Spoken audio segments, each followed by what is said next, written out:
Friends, I am Santosh. Welcome to I Sutra. दोस्तों, I hope you are all doing very well. आशा करता हूँ आप सब बहुत अच्छे होंगे। आज का जो मोटिवेशनल कोट है इसमें बहुत ही टू द पॉइंट बात बोली गई है।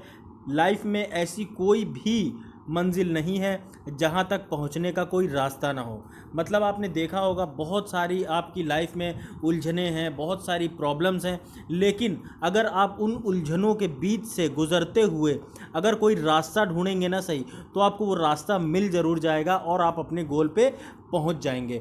तो बस बात है चीज़ों को सही से मैनेज करने की।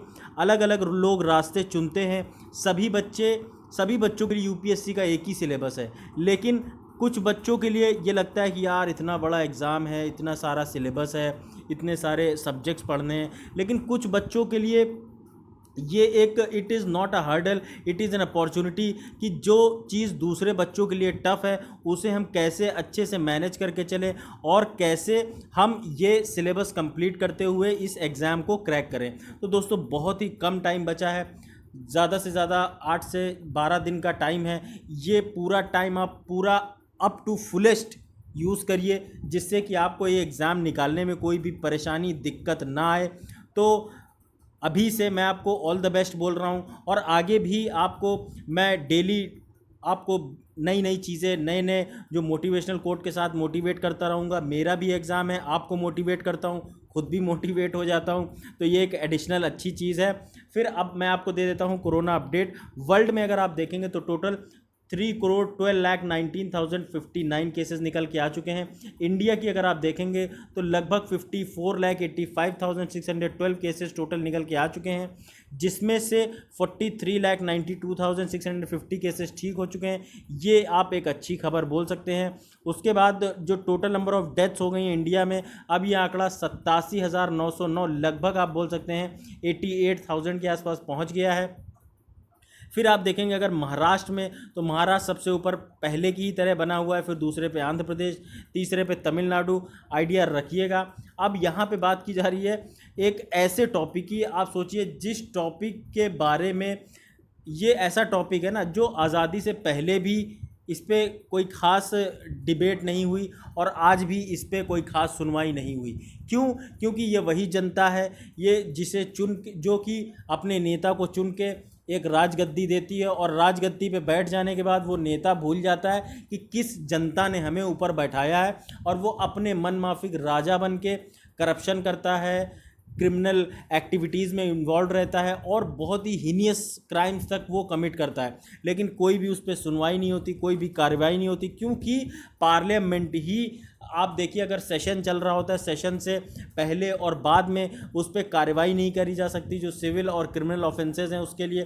तो कहीं ना कहीं ये सब चीज़ें अब ख़त्म करने की बात है, और कैसे ये सब चीज़ें ख़त्म करेंगे इसके ऊपर सुप्रीम कोर्ट ने कि बहुत ही अभी एक लास्ट वर्डिक्ट दिया, काफ़ी इंपॉर्टेंट। तो उसी से रिलेटेड ये पूरा क्रिमिनलाइजेशन ऑफ पॉलिटिक्स, ये GS1 का एक इम्पॉर्टेंट टॉपिक बन जाता है सोसाइटी का, और GS2 पॉलिटी का भी एक इम्पॉर्टेंट इसमें पार्ट आ जाता है। अभी आप देखेंगे तो 46% जो हमारे देश में जो नेता हैं, जो जिनको आप भगवान की तरह पूछते हैं, बहुत सारे लोगों के ऐसे नेता होते हैं, पहले के समय से ले लें चाहे आज के समय में, हर एक टाइम लोगों का एक रहता है कि यार चलो इस टेन्योर में ये इनका नेता था, इस टेन्योर में ये नेता है, तो सभी का टाइम होता है। तो बोला जा रहा है जो 46% जो नेता हैं वो किसी न किसी तरीके से क्रिमिनल केस में इन्वॉल्व हैं, या तो उन पे पेंडिंग का केस चल रहा है, या फिर उन पे अभी सुनवाई चलनी बाकी है।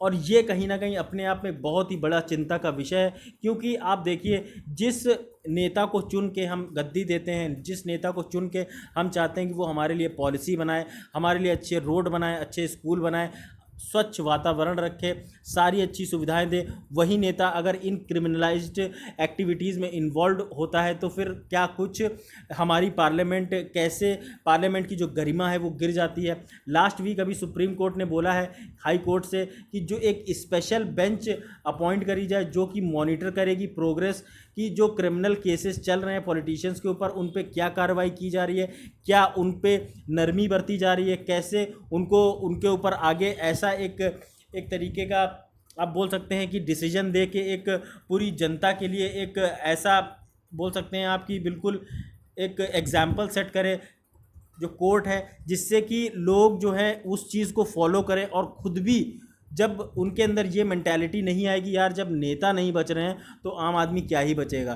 तब तक आप सोचिए कि ये कितना बड़ा इम्पैक्ट, मेजर इम्पैक्ट डाल सकती है आम आदमी पे। और जो हमारा जस्टिस सिस्टम है उस पर एक बहुत ही बड़ा बिहेवियरल चेंज ला सकती है। और पहले भी आप देखेंगे अटेम्प्ट्स किए जा चुके हैं। सुप्रीम कोर्ट ने ऑर्डर किया है पॉलिटिकल पार्टीज़ को कि वो जो उनके नेता है, जिनको भी वो जो कैंडिडेट का तौर पर खड़ा कर रहे हैं, वो आप सोचिए कि वो क्रिमिनल कैंडिडेट्स की अगर कैटेगरी में आते हैं तो उन्हें हर एक चीज़ जो है मेन स्ट्रीम मीडिया में शो करनी होगी कि हमने इतने कत्ल किए हैं, इतने रेप किए हैं, इतना करप्शन किया है, इतना पैसा गबन किया है, हर एक चीज़ बतानी होगी। सुप्रीम कोर्ट ने ये भी ऑर्डर किया था कि जो क्रिमिनल कैंडिडेट्स की जो लिस्ट है उसमें क्राइम की बिल्कुल डिटेल दी जाएगी, स्टेटस ऑफ प्रूफ, कितना उन पे किस लेवल तक सुनवाई हो चुकी है, किस लेवल तक ट्रायल चल चुका है, और विद इन 48 आवर्स उन्हें ये सारा डेटा जो है उपलब्ध कराना पड़ेगा। तो ये कहीं ना कहीं एक माइंड ब्लोइंग डिसीजन था सुप्रीम कोर्ट की तरफ से, लेकिन पार्टीज़ जो भी कैंडिडेट्स हैं उन्होंने इसका ध्यान नहीं दिया है और इस पे कोई ख़ास मतलब सुनवाई भी नहीं हुई। सुप्रीम कोर्ट की स्ट्रिक्टनेस भी नहीं देखने को मिली है और क्रिमिनल जो उनका रिकॉर्ड है वो कहीं ना कहीं पब्लिश नहीं किया जाता है, और जो डिटेल्स हैं वो इलेक्शन कमीशन ऑफ इंडिया जो कि हमारे देश के संविधान में आर्टिकल 324 के दायरे में रखा गया है उसमें नहीं दिया जाता। लेकिन आप इलेक्शन कमीशन ऑफ इंडिया की अगर बात करेंगे तो इलेक्शन कमीशन ऑफ इंडिया ने कभी भी इन जो बेसिकली जो ये क्रिमिनलाइजिंग ऑफ पॉलिटिक्स है इसमें कोई मेजर एक आप बोल सकते हैं बड़ा कदम नहीं उठा है जिससे कि क्रिमिनलाइजेशन ऑफ पॉलिटिक्स पर रोक लगाई जा सके। अगर आप देखेंगे इम्पैक्ट ऑफ क्रिमिनलाइजेशन का क्या कुछ इम्पैक्ट पड़ता है, जो इलेक्शन कैंपेन्स हैं आप देखेंगे काफ़ी ज़्यादा गाली गलौज देखने को मिलती है, काफ़ी ज़्यादा अपशब्द बोलते हैं, काफ़ी ज़्यादा गंदी भाषा का इस्तेमाल करते हैं। तो ये सब जो चीज़ें हैं, राजनीति की जो मर्यादा है वो कहीं ना कहीं गिरती जा रही है। लोग जो है एक दूसरे को गाली तक बकते हैं, एक दूसरे को भला बुला कहते हैं या फिर और भी बदतमीजी से बात करते हैं, तो ये कहीं ना कहीं गलत है। एक सभ्य समाज अगर ऐसा करेगा, जिनको हम अपना आदर्श मानते हैं वही अगर ऐसा करेंगे तो फिर आम जनता क्या ही करेगी। क्रिमिनल जो लॉ मेकर्स हैं उन्हें चाहिए कि वो जो पार्लियामेंट के सेशंस हैं, असेंबली के सेशंस हैं, उसको अच्छे से प्रॉपरली जो अच्छे से काम करे, और देखने को मिलता है लेकिन कि वो एक्सप्लॉइट करते हैं और इसका फ़ायदा उठाते हैं कि वो मीनिंगफुल डिस्कशंस ना करके दूसरी अन्य बातों में बरगलाते रहते हैं जनता को। और जनता को भी इस चीज़ का ध्यान रखना चाहिए कि मेन मुद्दे को एड्रेस किया जाए, जैसे क्रिमिनलाइजेशन। अगर कोई भी पॉलिटिशियन उसके ऊपर क्रिमिनल चार्जेस नहीं होंगे तो एक अनुमान लगाया जा सकता है कि उसका जो एक तरीके का जो काम करने का तरीका होगा वो भी नॉन क्रिमिनल होगा, वो भी अच्छा होगा, जनता के लिए सोचेगा, जनता की भलाई के लिए सोचेगा। तो ये सारी चीज़ें हैं। लेकिन अगर देखेंगे आप तो बिकॉज ऑफ क्रिमिनलाइजेशन काफ़ी ज़्यादा there has been an impact on quality of business in the houses.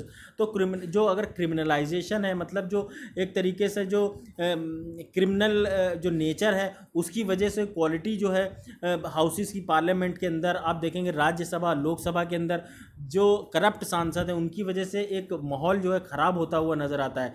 Legislature is failing to hold the executive responsible. मतलब जो विधान सभा है, जिसे आप बोल सकते हैं जो विधान सभा है, वो एग्जीक्यूटिव के लिए अकाउंटेबल नहीं है। एग्जीक्यूटिव क्या है, जैसे हमारे जो बेसिकली आईएएस हो गए और आईपीएस हो गए जो एडमिनिस्ट्रेशन चलाते हैं, और लेजिस्लेचर जो कानून बनाते हैं, ये इनकी जवाबदेही नहीं बनती है, जिस वजह से जो करप्शन का जो सबसे ज़्यादा गड़बड़ झाला देखने को मिलता है वो नेताओं के द्वारा देखने को मिलता है। उसके बाद वे फॉरवर्ड क्या कुछ करा जा सकता है जिससे कि रिफॉर्म लाया जा सके, क्रिमिनलाइजेशन जो पॉलिटिक्स के अंदर उसे कम किया जा सके। तो रिफॉर्म जो है इसे पॉलिटिकल पार्टीज़ जब तक खुद नहीं सोचेंगी कि उन्हें इस जो गंदगी है इससे कैसे बाहर निकलना है खुद भी, और आने वाले टाइम में जो पॉलिटिक्स है उसको कैसे क्लीन करना है, तो ये सब तब तक मुद्दे सॉल्व नहीं होंगे। आप सोचिए कि हमारे देश में एक प्यून है, एक चपरासी है, उसको भी अगर नौकरी चाहिए ना तो उसको पीवीआर करवाना पड़ता है, पुलिस वेरिफिकेशन रिपोर्ट, उसके बाद उसका 10th 12th की जो सर्टिफिकेट होते हैं वो मांगे जाते हैं, सारी चीज़ों के लिए एक प्रॉपर प्रोफार्मा है। लेकिन हमारे देश में अगर आप नेता देखेंगे तो नेता के लिए कोई भी ऐसी पर्टिकुलर सेट ऑफ गाइडलाइंस नहीं है जिससे कि वो चुनाव लड़ने से पहले उसे दिखाना हो, जैसे कि वो कितना एजुकेटेड है, क्या क्रिमिनल रिकॉर्ड है उसका, कितना उसने अपने जो एरिया में डेवलपमेंट किया है, कितना उसने काम किया है, कितना करप्शन किया है, कुछ भी डेटा दीजिए मत। और आपको जब कुछ ना बन पाए तो कहा जाता है तब लोग नेता बनते हैं और वहीं से सफलता उनको मिलती है। तो ये सब चीज़ों में हमारे देश में पार्शियलिटी लाने की ज़रूरत है, ट्रांसपेरेंसी लाने की ज़रूरत है, जिससे कि जो हमारे नेता अगर अच्छे होंगे तो हमारी जो जनता है वो खुश रहेगी। जो प्रजा खुश रहेगी तो ही सारे, अब मतलब बोला जाएगा कि एक देश की जो इंडेक्स है, सारी एचडीआई इंडेक्स हो गई, अलग अलग जो दूसरी इंडेक्स होती है जिनसे ह्यूमन डेवलपमेंट का पैरामीटर्स नापे जाते हैं, वो सब अच्छी नज़र आएंगी।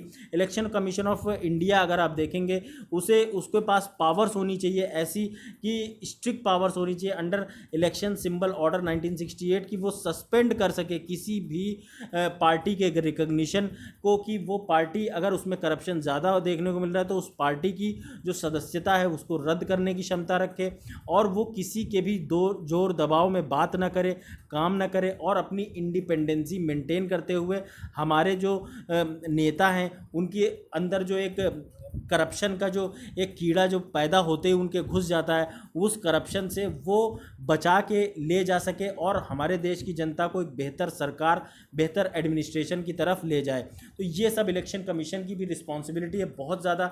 इलेक्शन कमीशन ऑफ इंडिया का बेसिक जो काम है वो यही है कि हमारे देश में जो इलेक्शन है उसको फ्री और फेयर इलेक्शन कंडक्ट कराए और एक लेवल प्लेइंग फील्ड प्रोवाइड करे, जो हमारे देश के जो लोग हैं उनको एक चुनने के लिए, नेता के लिए एक लेवल प्लेइंग फील्ड हो, कि एक गरीब आदमी को भी वही वो मतलब एक प्लेटफॉर्म मिले और एक पैसे वाले नेता को भी वही प्लेटफॉर्म मिले। तो ये सब चीज़ें हैं, अगर इलेक्शन कमीशन ऑफ इंडिया ध्यान देगा तो काफ़ी ज़्यादा अच्छी चीज़ें देखने को मिलेंगी। तो ये था दोस्तों आज का टोटल लेक्चर। अगर आपको मेरा लेक्चर पसंद आया तो लाइक, कमेंट, शेयर, सब्सक्राइब करना बिल्कुल मत भूलिएगा।